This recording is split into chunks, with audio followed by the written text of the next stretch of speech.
এখন কেনে করে দিছি পদে, এখন কেনে করে দিছি পদ। আগের কথা ভুলে যাবো সোনা রে, এখন হামিল হইতে এখন হামিল হইতে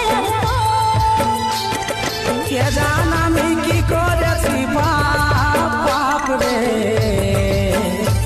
তুই হলি জীবনের অভিশাপ রে, তুই হলি